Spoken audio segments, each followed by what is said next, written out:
பாவத்திலிருந்து ஓடுங்கள். கிறிஸ்துவுக்குள் பிரியமானவர்களே, ஒரு கணவனும் மனைவியும் யூடியூப்பில் ஒரு நிகழ்ச்சியை பார்த்து கொண்டிருந்தாங்க. அப்படி பார்த்து கொண்டிருக்கும் போது அதில் ஒரு ஆபாசமான விளம்பரம் ஒளிபரப்பப்பட்டது. அந்த சோதனையை எதிர்கொண்ட கணவர், இந்த நிகழ்ச்சியை பார்ப்பது எனக்கு இப்போ முக்கியம் இல்லை அப்படின்னு சொல்லிட்டு நினைச்சு உடனே அதை ஆஃப் செஞ்சுட்டு நம்ம வேற வேலை எதுவும் இருந்தால் செய்வோன்னு எழுந்து போயிட்டார். பிரியமானவர்களே, சோதனையை தவிர்க்கிறதுல நீங்க சீக்கிரமா இருக்கிறீர்களா? ஒரு சோதனையை எதிர்கொள்ளும் போது புத்திசாலிகள் என்ன செய்வதுன்னு யோசிக்க மாட்டாங்க. அவர்கள் விலகி போயிடுவாங்க. சகோதரி நான்சி சொல்றாங்க, சோதனை வரும்போது யோசேப்பின் முதலாளியின் மனைவி அவரை கவர்ந்தெடுக்க முயன்ற போது யோசேப்பு என்ன செய்தாரோ அதையே நாமும் செய்ய வேண்டும். அவள் யோசேப்பின் ஆடையை பிடித்து என்னுடன் படுத்துக்கொள் என்றாள்.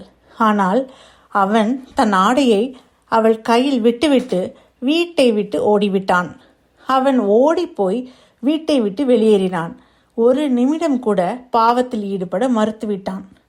அடுத்த முறை உங்கள் கண்களுக்கு முன்பாக சோதனை தோன்றும் போது யோசேப்பை நினைவில் வைத்துக் கொள்ளுங்கள். உங்களால் முடிந்த வரை விரைவாக விலகி செல்லுங்கள். ஜெபம் செய்வோம்.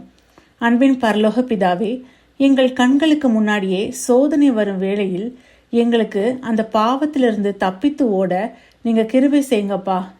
எப்படி யோசேப்பு உண்மையும் உத்தமமாய் இருந்து தன்னுடைய பரிசுத்தத்தை காத்து கொண்டது போல உம்முடைய பிள்ளைகளாகிய நாங்களும் அதே போல பரிசுத்தமாக ஜீவிக்கவும் பாவத்திலிருந்து விலகி ஓடவும் கிருபை செய்ய வேண்டும் என்று இயேசு கிறிஸ்துவின் நாமத்தில் கேட்கிறேன், ஜீவனுள்ள நல்ல பிதாவே, ஆமேன்.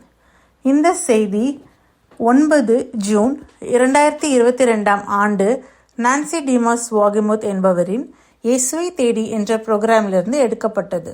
கர்த்தர் உங்களை ஆசீர்வதிப்பாராக.